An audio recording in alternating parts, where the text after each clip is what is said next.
ട്രെയിനൊക്കെ പിടിച്ച് നമുക്ക് ബാംഗ്ലൂർ വരെ പോയിട്ട് വരാം.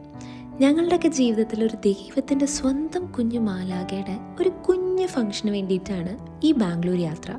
കൃത്യം പറഞ്ഞാൽ ഒരു 2025 നവംബർ മിഡൊക്കെ ആയപ്പം ഞങ്ങളെല്ലാവരെയും ഞെട്ടിപ്പിച്ചുകൊണ്ട് ഭയങ്കര ബാഡ് കണ്ടീഷനിൽ നിന്ന് കുറച്ച് നാളൊക്കെ ഹോസ്പിറ്റലിലായിരുന്നു. ഇപ്പം ആലോചിക്കുമ്പോൾ അതൊരു ബാഡ് മെമ്മറി ആയിരുന്നു. പക്ഷേ എല്ലാത്തിനും ഒരു ദൈവത്തിൻ്റെ കൈ എപ്പോഴും ഇവളുടെ കൂടെ ഉണ്ടായിരുന്നു എന്ന് ഇപ്പോഴാണ് മനസ്സിലാവുന്നത്. ഒരു ഹെൽപ്ലെസ് മൊമെൻറ്റിൽ നിന്ന് കേരളത്തിൽ നിന്ന് ബാംഗ്ലൂർ വരെ ആംബുലൻസിൽ പോയി വീണ്ടും ട്രീറ്റ്മെൻറ്റ് റീസ്റ്റാർട്ട് ചെയ്ത് അവിടെ നിന്ന് പിന്നെ ഫാസ്റ്റ് റിക്കവറിയിൽ ഇന്നതാ കുഞ്ഞു മാലാഖയുടെ ഡ്രസ്സൊക്കെ ധരിച്ച് ഈശോയെ സ്വീകരിക്കാൻ ഒരുങ്ങുന്ന ഞങ്ങളുടെ അന്നക്കുട്ടിയുടെ പരിപാടിക്കാണ് ഇന്ന് ബാംഗ്ലൂർ വരെ എത്തിയേക്കുന്നത്. എത്ര തിരക്കുണ്ടെങ്കിലും ഞങ്ങൾ ഫാമിലി മെമ്പേഴ്സ് ഇതൊരിക്കലും മിസ്സാവില്ല എന്ന് നേരത്തെ തന്നെ തീരുമാനിച്ചിട്ടുണ്ടായിരുന്നു. അങ്ങനെ രാത്രി SMVT ട്രെയിനിൽ കയറി ഒരു ഉറക്കം കഴിഞ്ഞതോടുകൂടെ KR-പുരം റെയിൽവേ സ്റ്റേഷനിലെത്തി. അവിടെ നിന്ന് പിന്നെ ഞങ്ങൾക്കൊന്നും അറിയേണ്ടി വന്നില്ല. എല്ലാം ചേട്ടനും ചേച്ചിയും കൊണ്ട് ടേക്ക് കെയർ ചെയ്തു എന്ന് വേണം പറയാൻ. അന്നത്തെ ദിവസത്തെ ട്രാവലർ മുതൽ തിരിച്ചു വരുന്ന വണ്ടിയിൽ കഴിക്കാനുള്ള ഫുഡ് വരെ ഇവരുടെ പ്ലാനിങ് ലിസ്റ്റിലുണ്ടായിരുന്നു. ബാംഗ്ലൂർ എത്തിയപ്പോൾ തന്നെ ഒരു 8 ആവാറായി. ചെന്ന് ഉടനെ തന്നെ ഫ്രഷായിട്ട് ബ്രേക്ക്ഫാസ്റ്റ് കഴിച്ച് ഒരു 10 മണിയായപ്പോഴേക്കും ഞങ്ങൾ ചേട്ടനും ചേച്ചിയും താമസിക്കുന്ന ക്വാർട്ടേഴ്സിലെത്തി. ഇവരുടെ പ്ലാനിങ് ലിസ്റ്റിലില്ലാത്ത ഒരു സംഭവം ഞാൻ നേരത്തെ കൂട്ടി പ്ലാൻ ചെയ്തിരുന്നു. എന്താണെന്നല്ലേ, അമ്മയുടെയും പപ്പയുടെയും വെഡ്ഡിങ് ആനിവേഴ്സറി ഈ 31-നാണ്. അപ്പം അവർക്ക് വേണ്ടി എന്തെങ്കിലും ഒരു സർപ്രൈസ് വേണമല്ലോ എന്ന് ആലോചിച്ചിരിക്കുന്ന സമയത്താണ് ഇങ്ങനെ ഒന്ന് പ്ലാൻ ചെയ്തത്. പിന്നെ എല്ലാവരും ഇല്ലെങ്കിലും ഉള്ളവരെ വെച്ച് ഒരു കുട്ടി സർപ്രൈസ് ആയിരുന്നു ഞാനും മഞ്ജുവേച്ചിയും കൂടെ പ്ലാൻ ചെയ്തത്. നല്ല ഭംഗിയായി അവർ ഞെട്ടി, ഒട്ടും എക്സ്പെക്റ്റ് ചെയ്തില്ല അവരുടെ ആണെന്ന്. പിന്നെ അവിടെ നിന്ന് നേരെ ഞങ്ങൾ താമസിച്ച സ്ഥലത്തോട്ട് പോയി വേഗം ഡ്രസ്സ് മാറി കുറേ ഫോട്ടോസ് എടുത്ത് ലിജു ചേട്ടൻ പറഞ്ഞ പോലെ 4:30 ആകുമ്പോഴേക്കും പള്ളിയിലെത്തണം എന്നായിരുന്നു. അങ്ങനെ ബാംഗ്ലൂർ ട്രാഫിക്ക് നമുക്ക് പിന്നെ അറിയാലോ, 4 മണിക്ക് ഇറങ്ങിയാൽ 10 മിനിറ്റുള്ള സ്ഥലത്ത് അരമണിക്കൂറിൽ എത്താൻ പറ്റുള്ളൂ. അങ്ങനെ പള്ളിയിലെത്തി. അന്നമ്മ മാത്രമായിരുന്നില്ല കേട്ടോ, വേറെ 2 പേരും കൂടി ഉണ്ടായിരുന്നു.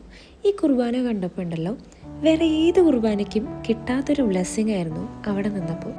അന്നമ്മയ്ക്ക് ഇതിൻ്റെ ഇമ്പോർട്ടൻസ് അറിയോ എന്നൊന്നും എനിക്കറിയില്ല. പക്ഷേ അവൾ ഇത്രയും നാളും സ്ട്രഗിൾ ചെയ്ത് വന്ന വഴി, അവളുടെ വേദനകൾ, കേരളത്തിൽ നിന്ന് ബാംഗ്ലൂർ പോകുന്ന സമയത്ത് വെന്റിലേറ്ററിൽ നിന്ന് ഞാൻ കണ്ട അവളെ ആയിരുന്നില്ല ഇന്ന് മാലാഖയുടെ പോലെ വെള്ള ഡ്രസ്സിൽ ഈശോയെ സ്വീകരിക്കാൻ വന്നപ്പോൾ. ഈ കൂടെ ചിരിച്ചിരിക്കുന്ന 3 സിസ്റ്റേഴ്സിനെ കണ്ടോ? ഇവളെ ഒരു പോറല് പോലും ഏൽക്കാണ്ട് ഇവളെ നോക്കിയത് ഈ സിസ്റ്റേഴ്സാണ്. അവൾക്കെന്ന് പറഞ്ഞാൽ ജീവനുമാണ്. താഴെ വെച്ച ഉറുമ്പരിക്കും തലയിൽ വെച്ച പേനരിക്കും എന്ന് പറഞ്ഞ പോലെയാണ് ഇവരുടെ കാര്യം. ഇവളുടെ ഓരോ പ്രോഗ്രസ്സിനും ഇവർ തന്നെയായിരുന്നു കാരണം എന്ന് വേണം പറയാൻ.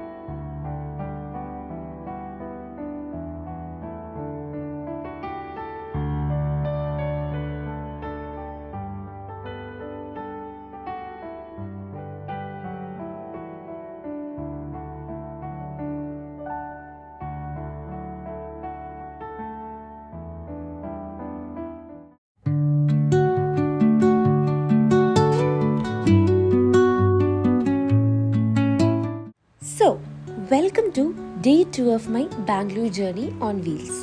ഇന്ന് സ്ലോ മോർണിംഗിൽ തുടങ്ങി നല്ല ബ്രേക്ക്ഫാസ്റ്റും കഴിച്ച് പെട്ടെന്നൊന്ന് ബാംഗ്ലൂർ ചുറ്റിയടിക്കാമെന്ന് വിചാരിച്ചു. ഇന്ന് വൈകിട്ട് തിരിച്ച് ബാക്ക് ടു തൃശ്ശൂർ ട്രാവൽ ചെയ്യുന്ന കാരണം എത്ര കണ്ട് പ്ലാൻ ചെയ്തത് കാണാൻ പറ്റും എന്നറിയില്ല. എന്നാലും let's try our best. So first location planetarium ആയിരുന്നു. സോളാർ സിസ്റ്റം തീരെ താല്പര്യമില്ലെങ്കിലും നമ്മളെ പിടിച്ചിരുത്താൻ കാണിക്കുന്ന വിഷ്വൽസാണ് ഇനി കാണാൻ പോകുന്നത്. ഇഷ്ടപ്പെടുന്ന രീതിയിൽ ക്രിയേറ്റ് ചെയ്തിരിക്കുന്നത് കൊണ്ട് തീരെ ബോറടിക്കാണ്ട് നമുക്ക് കണ്ട് നല്ല എക്സ്പീരിയൻസിൽ നിന്ന് ഇറങ്ങാം. ഐ തിങ്ക് ഇവരുടെ ടിക്കറ്റ്സ് 100 റുപ്പീസിൽ നിന്നാണ് ബുക്ക് മൈ ഷോ നമുക്ക് എടുക്കാൻ പറ്റുന്നത്. പിന്നെ 1C തിയേറ്ററിൽ കയറിയാൽ ഫോൺ ഉപയോഗിക്കാൻ പാടില്ല, എല്ലാവർക്കും ഒരേപോലെ എക്സ്പീരിയൻസ് ചെയ്യാൻ വേണ്ടിയിട്ടാണ് അങ്ങനെ ചെയ്തിരിക്കുന്നത്. അവിടുന്ന് പിന്നെ പോയത് ഡോക്ടർ BR അംബേദ്കർ റോഡിൻ്റെ അവിടുന്ന് സ്ട്രെയിറ്റ് വ്യൂ കിട്ടുന്ന വിധാൻ സൗദ.